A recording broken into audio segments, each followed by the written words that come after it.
지난 시간에 그 부분에 말씀드린 것처럼 오늘 느헤미야 5장을 우리가 살펴볼 텐데요. 흔히 은행에 가보면 지금 그게 없었던 것 같아요. 한참 모기지론이라고 해가지고 담보대출 받게 하는 것이 있었습니다. 과거에 미국이 빅쇼트라고 하는 그런 때가 있었는데 경제적인 완전 붕괴된 상태죠. 미국이 그 부동산 문제가 있었습니다. 그 부동산에 이제 대출을 받아서 이제 땅을 사고 집을 지었는데 나중에 이제 보니까 이게 문제가 굉장히 심각했다는 거죠. 근데 한두 사람도 아니고 미국 그 전역이 그런 상태였대요. 근데 많은 은행들은 그냥 흐지부지하고 넘어갔었는데 어떤 특정한 한 사람은 영화도 나옵니다. 빅쇼트라고 하는 영화에. 그 사람이 이거를 깨닫고 각 은행마다 이게 문제가 있다.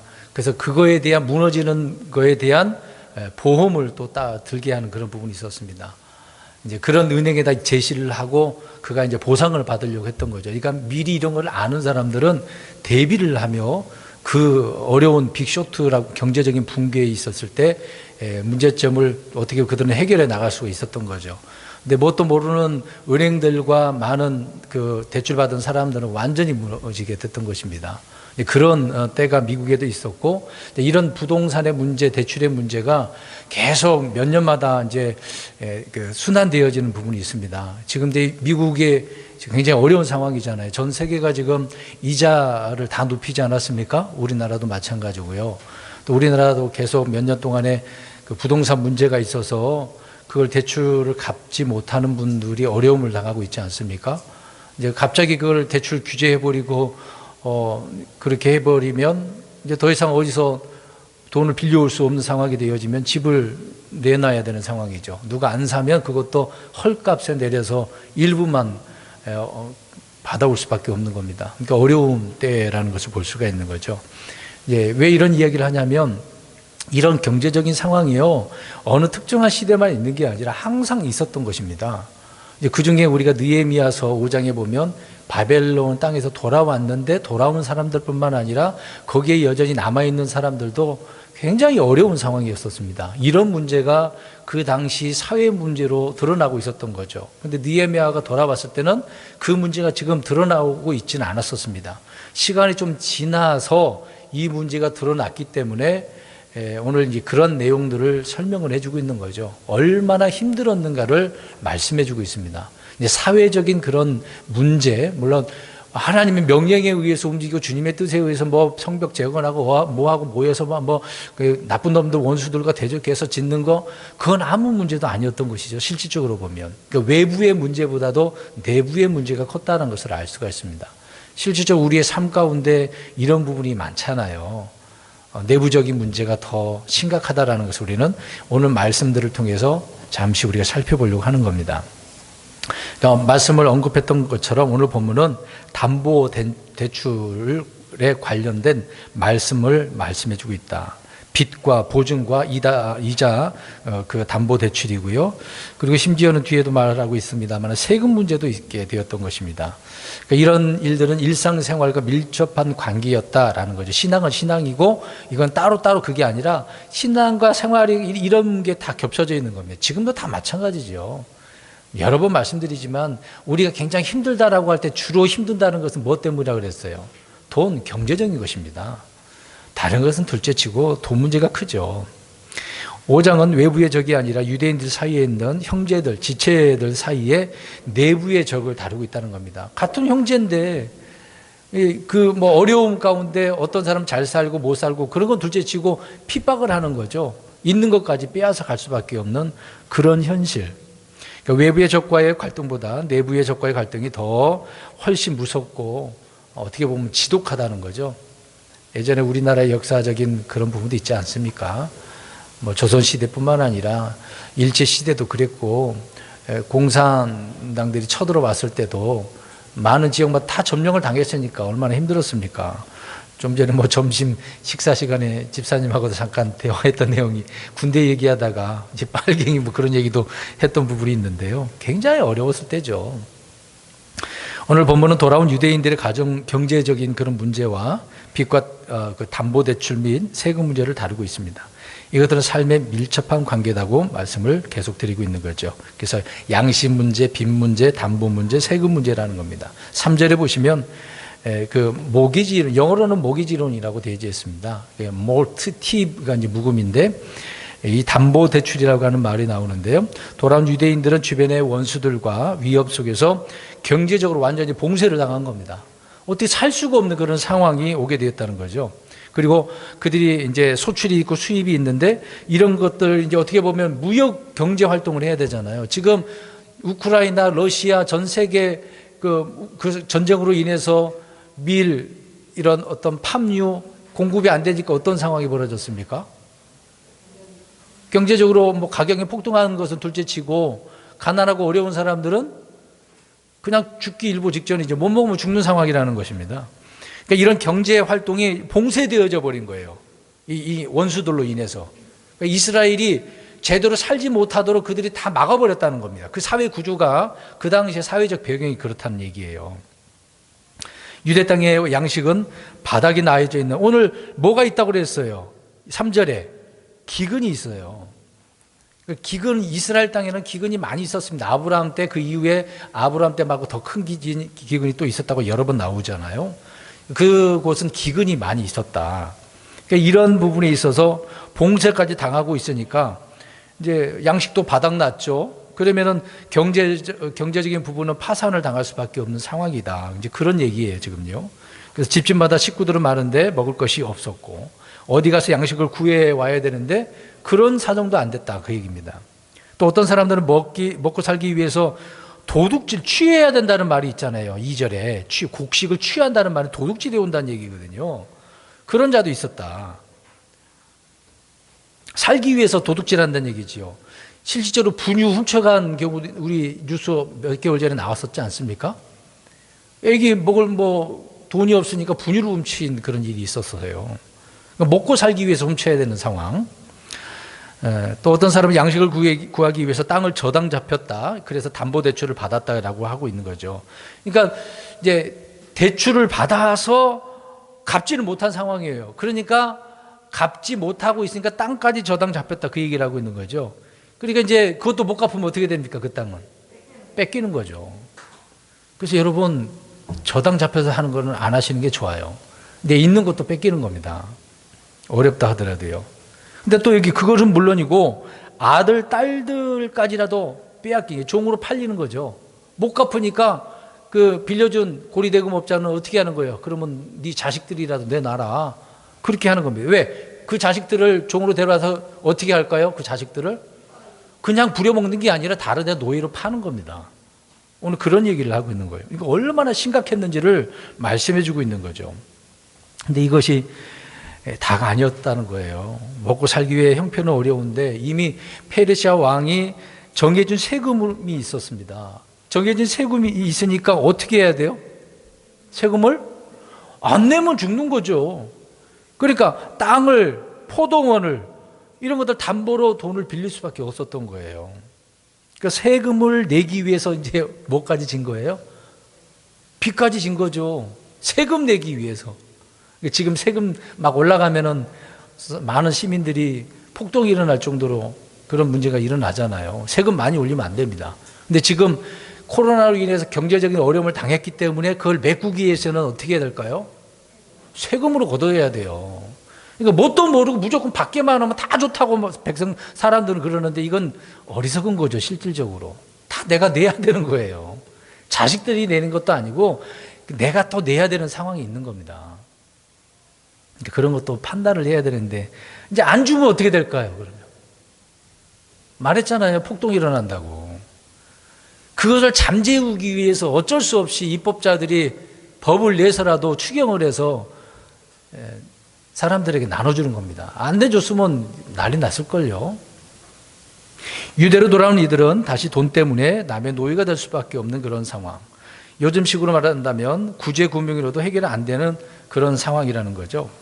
백성들의 그 식탁에 빵이 해결되지 않으면 어느 나라라 할지라도 존립할 수가 없는 거죠. 그냥 무너질 수밖에 없는 겁니다. 나라가 이제 뒤바뀌는 거예요. 돈 많은 나라가 그걸 사버리면 끝나는 거 아닙니까? 돈 주고 취해버리는 거죠. 그래서 각 나라마다 정치인들이 막 여러 가지 뭐 자유, 민주 그런 게 문제가 아니에요. 지금 급한 게 뭔데요? 먹고 살 양식, 빵 문제잖아요. 그걸 해결해 줘야 됩니다. 그래서 경제적으로 돈을 푸는 거죠. 그 문제를 해결하기 위해서. 그래서 일단 빵 문제를 해결해야 되는 거. 이걸 해결하지 못하면 아무리 좋은 소리라도 의미가 없죠. 이번에 지방선거 했습니다만 기대해 보세요. 누가 잘하는지. 공약대로 잘하면 그 사람 잘하는 거고, 말을 했는데 그걸 실천하지 않으면 그건 나쁜 놈이죠. 그냥 권력을 잡기 위해서 한 것이니까. 그러니까 그런 말들은 다, 그래서 공약하는 말들은 다 헛소리죠. 그러니까 빵 문제 이거를 해결해 내고 다음에 것들을 해결해 나가야 되는 겁니다. 그러니까 이번에 손실보상인가요? 그런 것도 있었죠. 안 해주면 큰일 납니다. 일단 먹고 사는 문제를 잘 해결해 주면 그 사람이 무엇을 잘못했든 간에 그 사람이 훌륭한 사람인 거죠. 가장 위대한 지도자라고 하는 것은 먹고 살기 좋게 하는, 그렇게 만드는 사람이라는 거죠. 그러니까 가장 악한 지도자는 경제를 망치는 사람이에요. 그래서 경제 그게 많이 나타나는 겁니다. 그걸 말할 수밖에 없는 거예요. 그래서 우리 성도님들은 선거할 때도요, 그런 거 판단을 잘하고 선거를 해야 됩니다. 무작정 다 100% 준다? 어떻게 믿어요? 어떻게 믿어? 다 믿을 수 없어요. 그래서 오늘 본문으로 가서 바벨론에서 돌아온 유대인들은 삶이 너무도 궁핍하고 심각했습니다. 동족들 간에 서로 사랑하고 도우고 어려울 때 막 해줘야 되는데 지금 그런 상황으로 보이나요? 5장을 보니까 전혀 아니었다는 거예요. 전혀. 너는 너고 나는 나야. 난 몰라요. 난 몰라. 어려우면 도와줘야 되는데 그런 상황이 아니에요. 도와주는 것도 한계가 있죠. 매번 도와줄 수는 없지 않습니까? 유대로 돌아올 때에 70년 만에 돌아왔으니까 어떻게 보면 이제 주의 법이 지배하는 신정국가 사회를 만들어야 되는 그런 상황이잖아요. 다시 시작을 해야 되는 거잖아요. 그러면서 이제 성전과 성벽을 짓고 이제 그렇게 했는데 그 내부를 들여다보니까 상황은 어떤 상황이에요? 안 좋다니까요.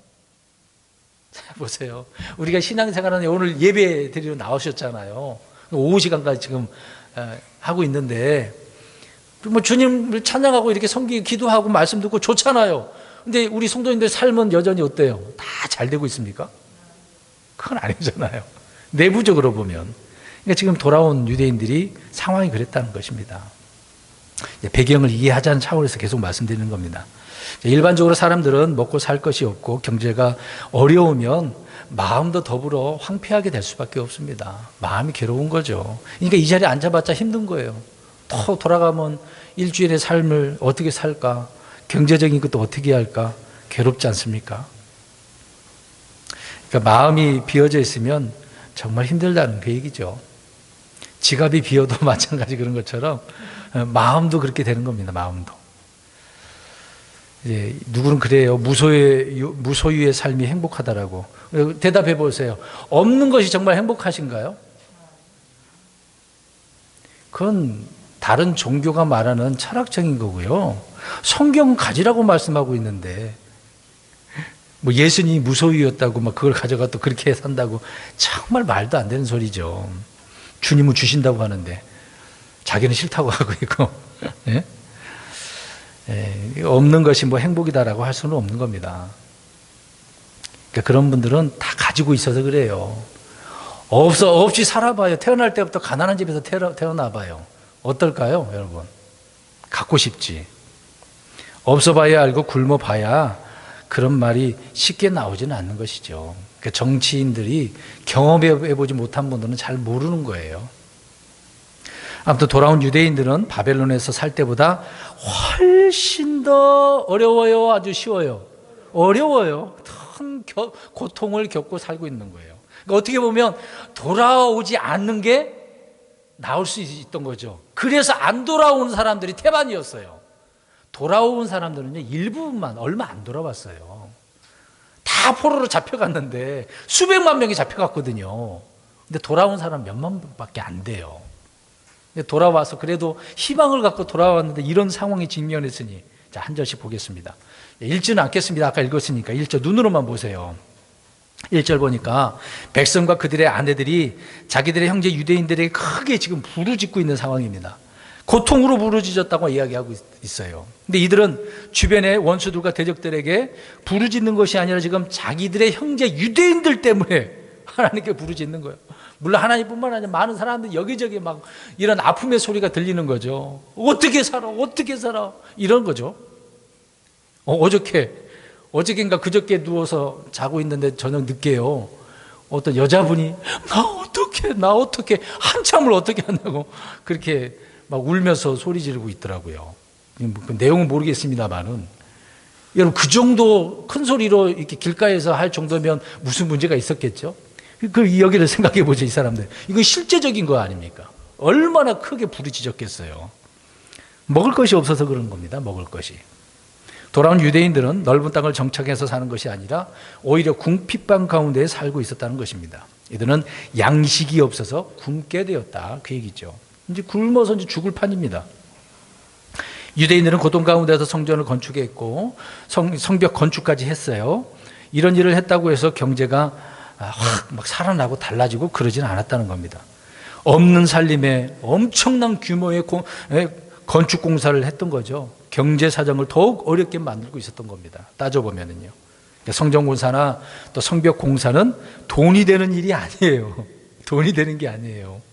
해놓으면 좋아 보이긴 하지만 생산성이 없잖아요. 개개인적으로는 어렵잖아요. 지어놓고 그 건물은 좋아서 이야 잘 지었다라고 할 수 있지만 거기에 힘들게 돈 내고 일한 사람들은 더 힘든 거죠. 여러분 과거에 우리 다 경험하지 않았습니까? 개신교에 있을 때 교회 건축한다고 생각을 해보세요. 예? 그럼 교회 건축을 하면 대부분 그렇게 이걸 통해서 우리가 막 복 받는다고 하잖아요. 복 받으신 분 손 들어봐요. 건축헌금 하셨어요? 안 하셨어요? 했잖아요. 그럼 했는데 왜 복 안 받았을까? 믿음이 없어서?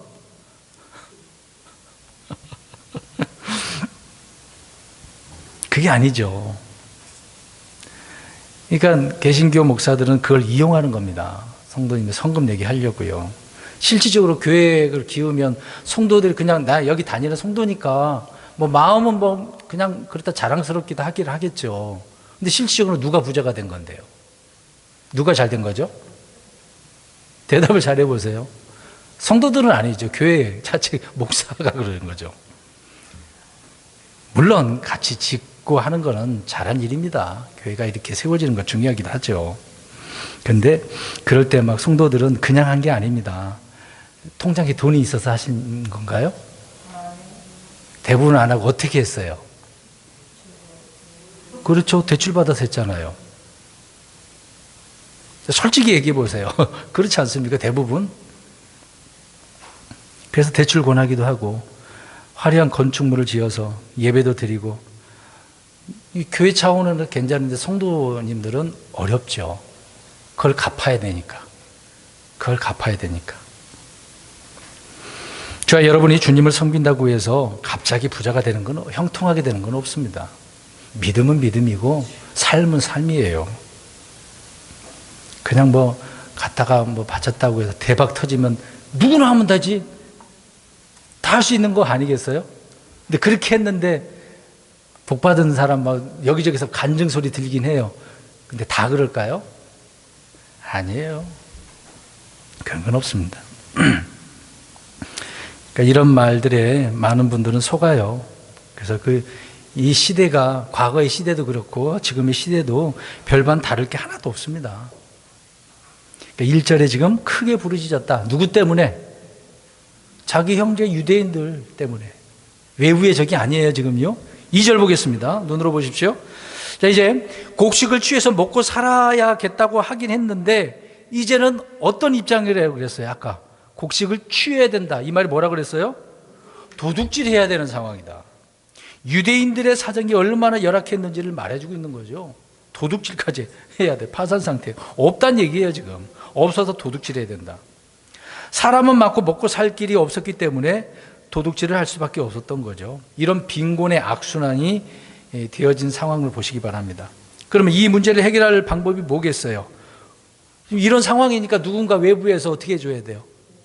돈이라도 줘야죠. 먹을 걸 주든지 돈을 주든지. 자본이 투입이 돼야 되는 건 아니겠습니까? 여러분, 사실 구원도 그러지 않습니까? 우리의 내부의 죄 문제를 스스로가 할 수 없기 때문에 외부적으로 누구에 의해서 우리가 이 문제를 해결할 수 있죠? 우리 예수님 때문에. 예수님이 아니면은 죄 문제를 해결할 수가 없는 겁니다. 외부 누구를 통해서 꼭 도움을 받아야 되는 거죠.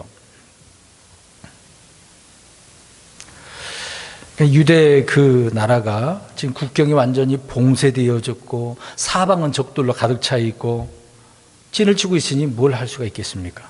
그들이 신앙을 회복하고 민족적인 어떤 자긍심을 세우기 위해서 성정, 성벽 이런 공사, 이것이 뭐 국제적으로 외교적으로 정치적으로 지금 유대인들 주변들은 유대인들이 이렇게 하는 일을 좋아해요, 싫어해요? 싫어해요. 다 정치적인 뭐든 간에 이건 무모한 일로 보이는 거예요. 저것들 해봤자 무슨 소용이 있어? 니네들 해봤자 우리가 가만히 있는 줄 알아?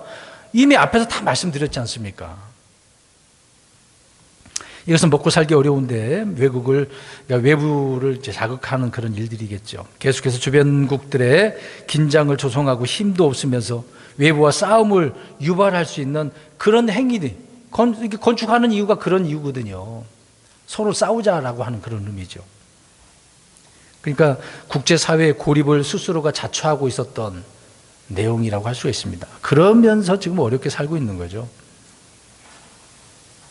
이 경제적인 것까지 어려움을 당하고 있으니까. 그러니까 주변의 중동의 여러 민족들이 지금 그런 상황이거든요. 전 세계는 이스라엘 안 좋아합니다. 미국만 그래도 그나마 트럼프 때에, 이번에 또 뉴스 들으셨습니까? 트럼프 때에 과거에 그렇게 그 대사관을 어디다 옮겼다 그랬어요?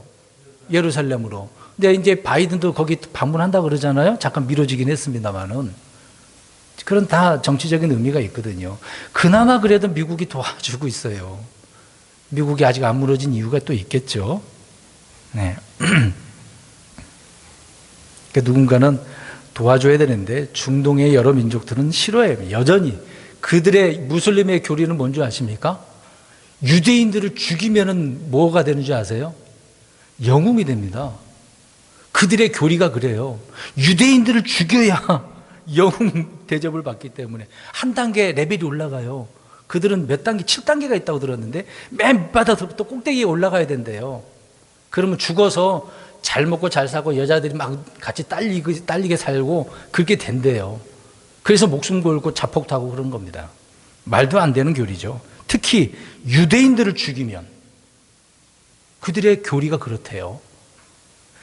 이런 교리를 가지고 있는 자들인데 우리가 이 무슬림들을 좋아할 수가 없는 거죠. 그냥 복음을 전하기 위해서는 그렇다 하더라도 그들 자체 교리는 용납할 수가 없는 겁니다. 바벨론에서 돌아온 유대인들은 주변 민족들과 화해와 평화를 택하는 대신에 철저하게 홀로서기 하고 있습니다. 홀로서기. 그것을 택함으로써 미움을 받았고 또 그럴수록 더욱더 안녕과 번영은 힘들죠. 괴롭죠. 평화가 없습니다. 어떻게 보면 느헤미야는 성벽 재건을 하기 전에 이들에게 어떻게 보면 빵부터 줘야 됐어야 돼요. 근데 하나님의 일은 그게 아니죠. 하나님의 일이 우선이었다는 겁니다. 근데 그 다음에 지금 이런 문제가 나왔잖아요. 그럼 이런 문제가 나온 뒤에서 말씀드리겠습니다만은, 야, 너네들 힘들구나. 잘 살아라. 느헤미야가 그랬을까요? 이 문제도 해결해 주죠. 계속해서 우리가 보겠습니다. 3절. 자, 이들은 도둑질 하는 사람들보다 3절에서 말하는 사람들은 오히려 좀 더 나아요. 자신들의 땅과 포도원과 집을 가지고 있었어요. 근데 그거를 지금 어떻게 하는 거죠? 담보로 맡기고 대출을 받겠다고 하는 겁니다. 그러니까 2절에 있는 사람보다 조금 낫다니까요. 1절보다 2절, 2절보다 3절. 그런 변입니다. 땅이 있고 포도원과 집이 있는 것으로 보아서 중산층 정도 그런 수준으로 보이기죠. 이들도 양식이 없어서 땅과 포도원과 집을 대출을 받는 거죠. 담보로 저당 잡혔다 그 얘기를 하고 있는 겁니다. 계속해서 반복적인 부분이지만 지금 사회도 마찬가지죠. 그래서 빚을 권하는 사이에, 그러니까 빚을 져서라도 어떻게 해야 하라고 그랬어요? 집을 사라고. 혹시 그 당시 집 사신 분 계시나요? 빚을 져서라도? 그 당시에 그러니까 5년 전에 사셨으면은 그 시간이 지나서 몇 년 후에 갑자기 올라왔으니까 돈 좀 벌었을 수도 있었을 텐데. 그러니까 빚을 권하는 사회.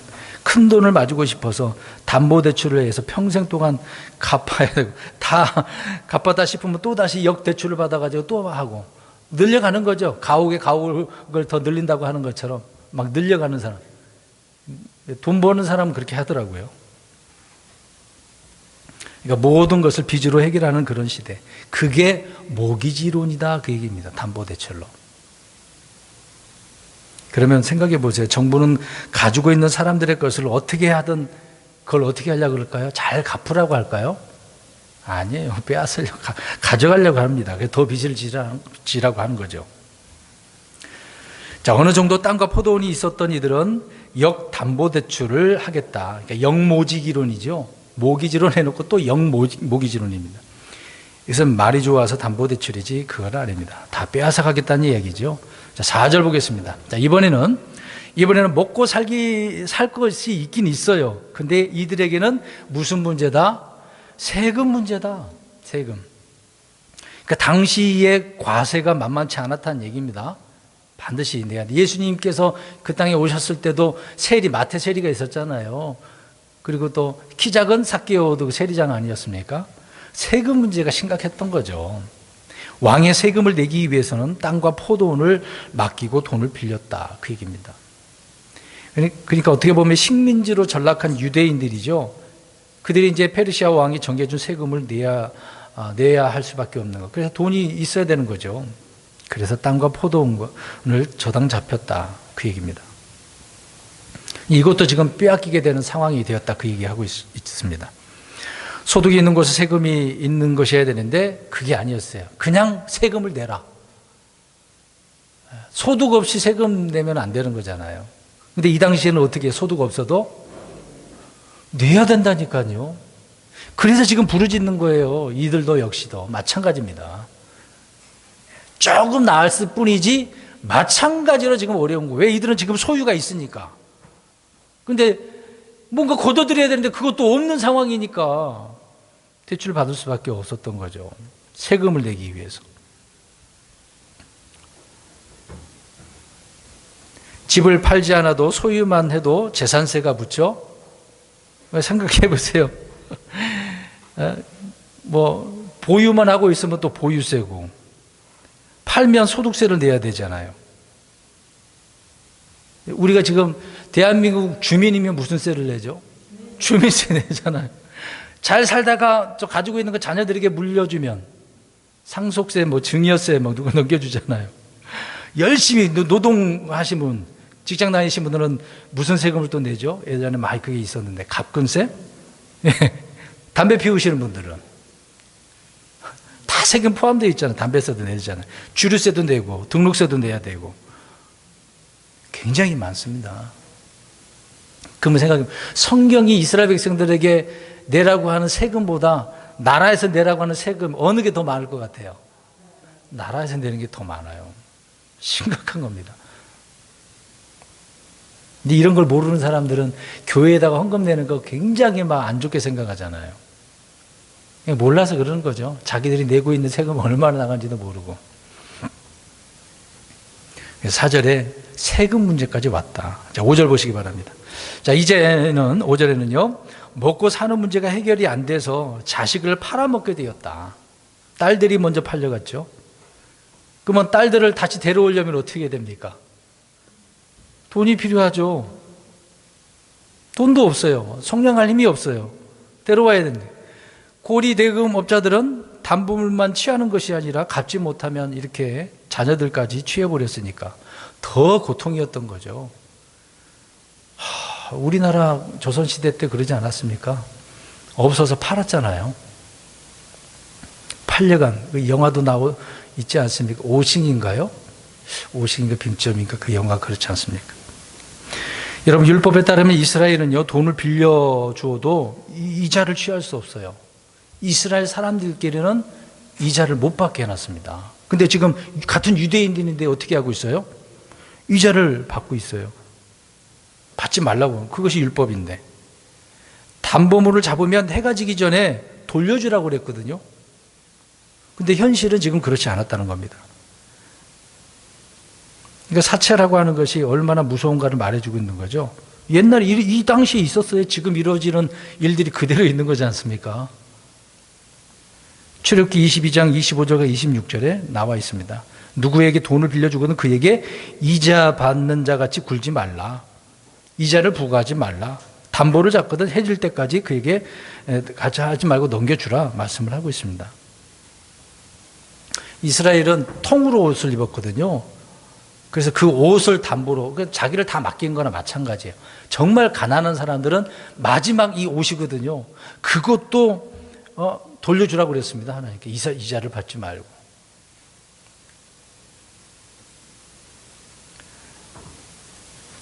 옷은 그렇게 하지 말라는 이유는 밤이 춥기 때문에 가난한 사람들 위해서 하나님이 법을 만들어 놓았던 거죠.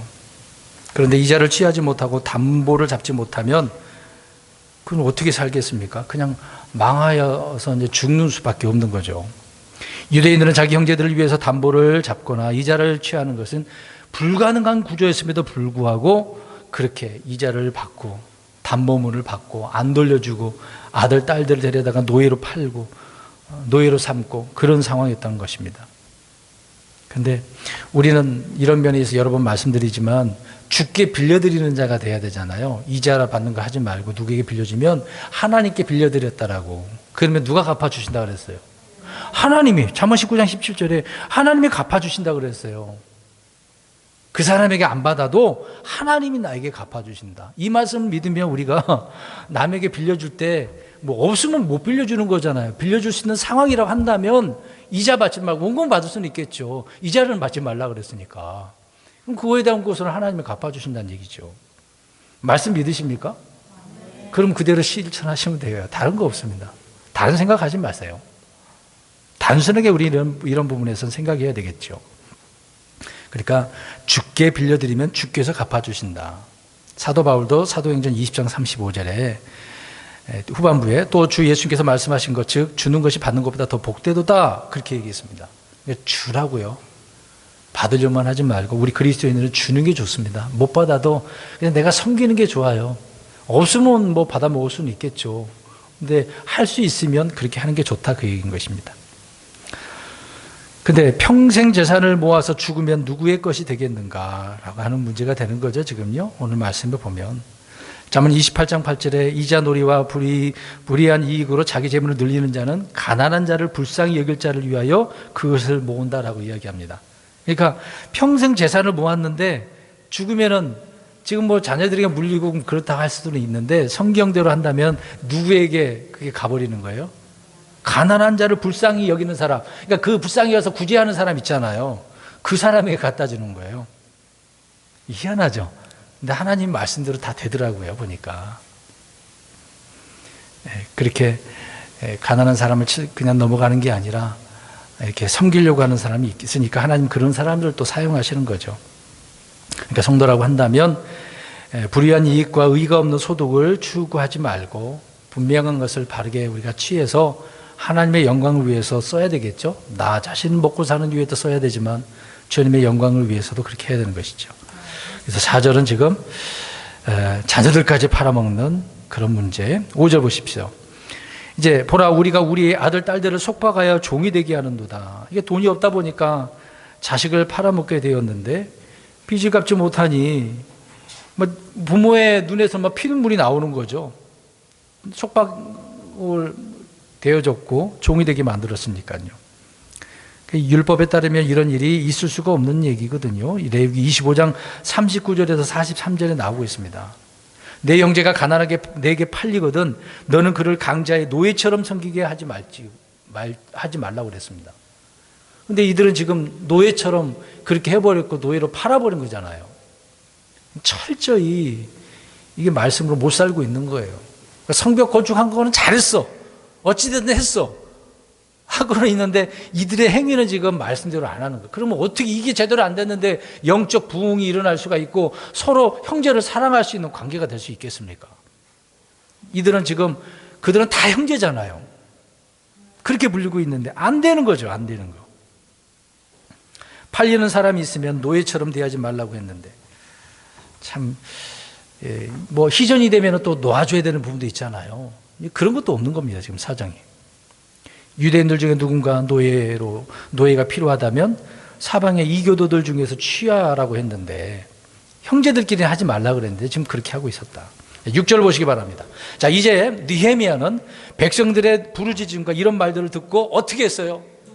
분노해. 가만히 있을 수가 없는 거죠. 어떻게 이럴 수가 있어요? 그러니까 어떻게 보면 느헤미야는 그 과정 속에 이걸 못 봤는지 어쨌는지 모르겠습니다. 이 소리를 듣고 알게 되었기 때문에 크게 분노한 상황이었던 거죠.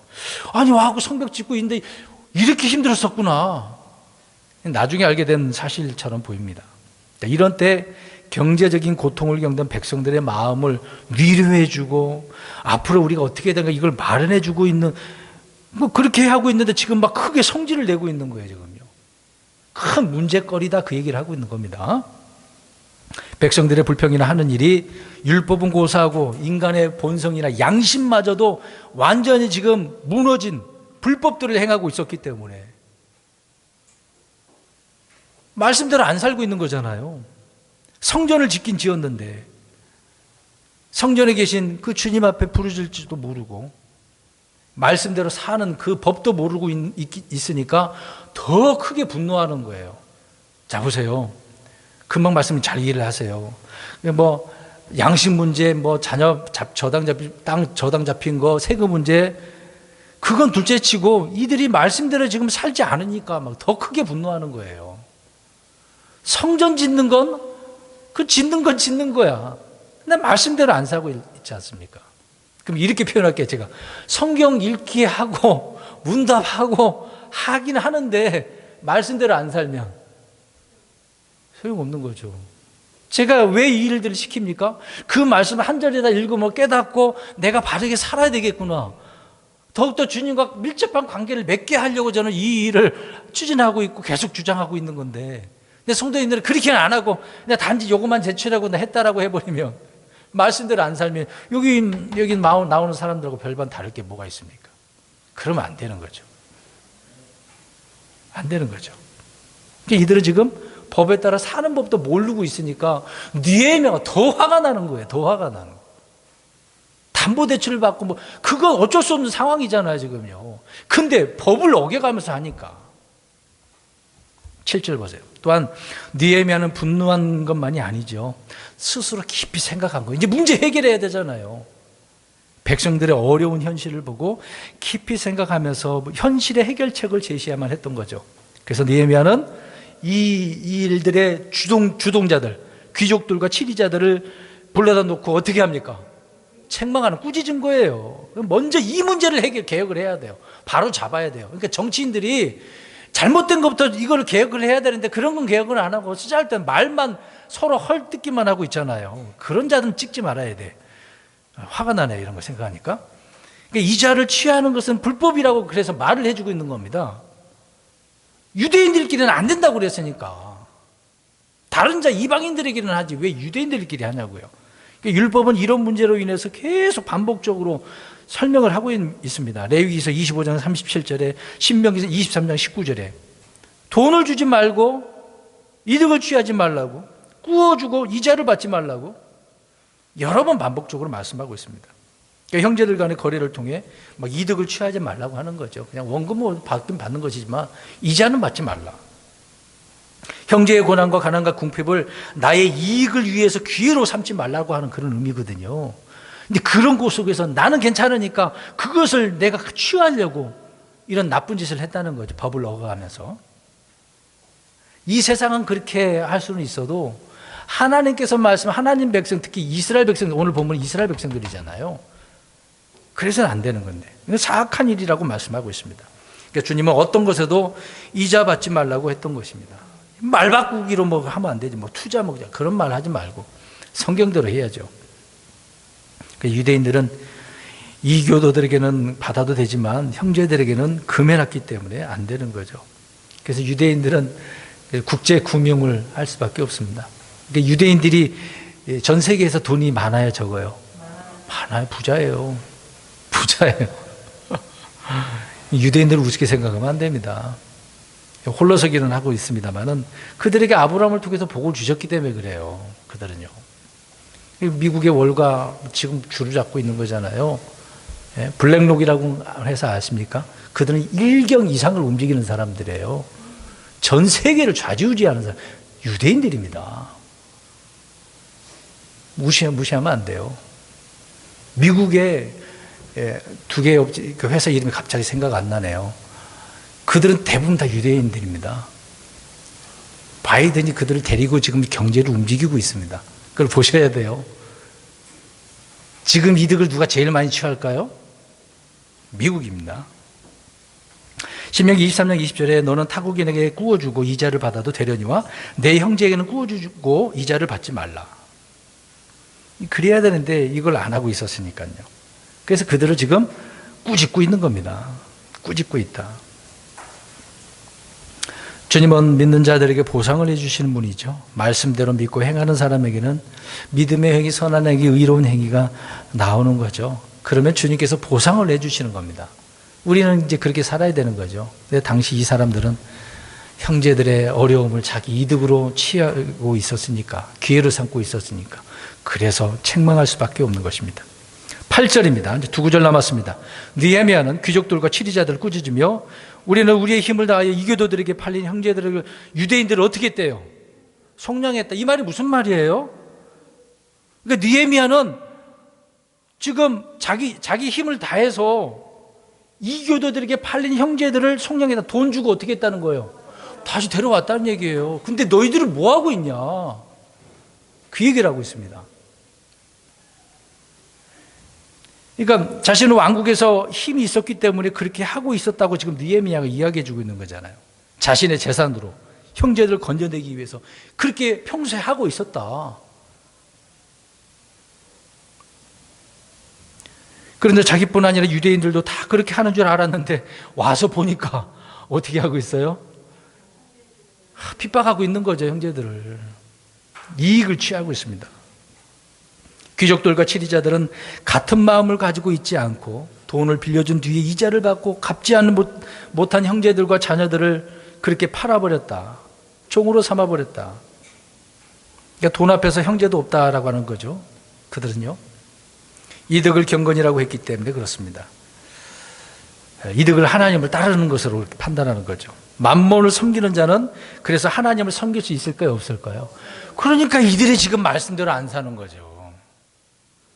그리고 보세요. 여러 번 말씀드린 겁니다. 말씀 없으니까 자기가 하고 싶은 대로 사는 거예요.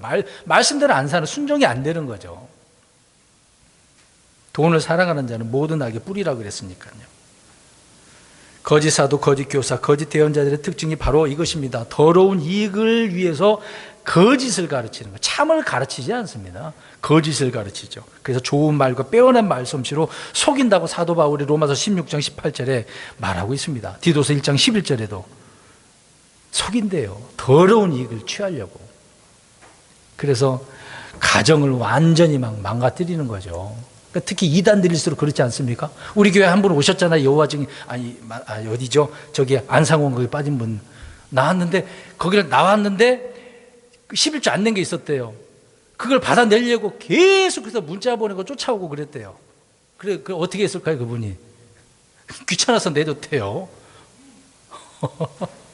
그 정도예요, 그 정도. 못됐죠. 참 나쁜 사람들입니다. 마지막 9절 보십시오. 느헤미야의 책망을 말하고 있는데, 느헤미야는 이들을 책망하면서 개혁을 하는데 힘을 쏟고 있는 것입니다. 이들이 이스라엘의 목자였기 때문에, 목자라는 말이 목양자 그것만 생각하지 마세요. 그 위치에 신분이 이렇게 있는 사람들, 귀족들, 치리자들을 성경은 목자라고 표현합니다. 그러니까 기득권층이잖아요.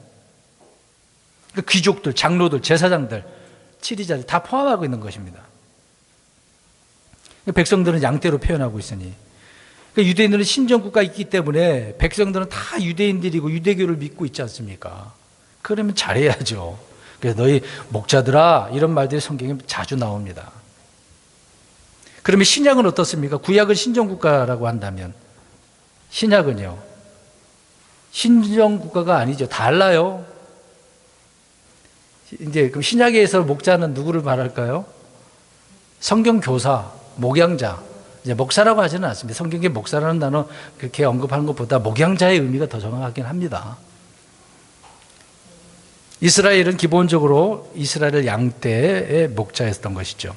느헤미야는 유대의 기득권의 귀족들을 이렇게 불러다 놓고 그들의 죄와 불법을 엄히 이렇게 꾸짖었습니다. 그러니까 흔히 이런 말이 있잖아요. 짓지 못하는 게, 개는 짖어야 되는 거잖아요. 그러니까 짓지 못하면 짓지 못하는 개라고 비하를 하지 않습니까? 구약의 에스겔서 보면 목자들이 어떻게 했어요? 짓지 못했기 때문에 그렇게 나오는 거죠. 근데 느헤미야는 제대로 말을 하고 있는 것이죠. 그들의 죄와 불법과 가증한 것들을 보여주고 알게 하기 위해서 명령에 따라 느헤미야는 꾸짖고 책망을 하고 알게 해주고 있었다는 것입니다. 그러니까 의의 교리로 말미암아 책망을 하니까 바로 잡히게 되어지는 거죠. 책망하더라도 말씀으로 제대로 책망을 해야 됩니다. 그냥 책망은 너 이딴 식으로 해갖고 되겠어? 자녀들에게 책망할 때도 그렇게 하지 마세요. 말씀을 가지고 책망하셔야 됩니다. 옳고 그름을 정확하게 하셔야죠. 그래야 말씀을 받아들이게 되어지고 깨달아서 제대로 훈육이 되면 고치게 되어지는 겁니다. 그래서 성경은 교리와 책망과 바로잡음과 의로 교육하기에 유익하다고 말씀을 하고 있는 거죠. 그래서 우리는 교리의 말씀으로 잘 가르쳐야 되는 겁니다. 느헤미야는 그래서 대안을 제시하네요. 우리는 어떻게 해야 하는가? 그런데 이 교들은 이스라엘 모욕하고 욕을 하지만 이스라엘이 하는 모든 것을 보고 있어요. 그런 상황이잖아요. 지금 성벽 짓는 것도 보고 있어서 실제 그들은 어떻게 할 수 없었는데 내부적으로 이렇게 분란이 일어날 거 있으니까 지켜보고 있는 거잖아요. 야, 이제 이걸로 무너지는구나 볼 수도 있는 거 아니겠습니까? 이들이 이렇게 모욕할 때 더욱 선을 행해야 되겠죠. 그래 바르게 행하라. 그 얘기를 하고 있는 겁니다. 그러니까 거짓과 비난을 잠재우는 방법은 하나님을 두려워하는 거예요. 하나님을 두려워하라. 하나님을 두려워한다면 이런 행위들을 할 수가 있겠느냐? 그 얘기인 것이죠.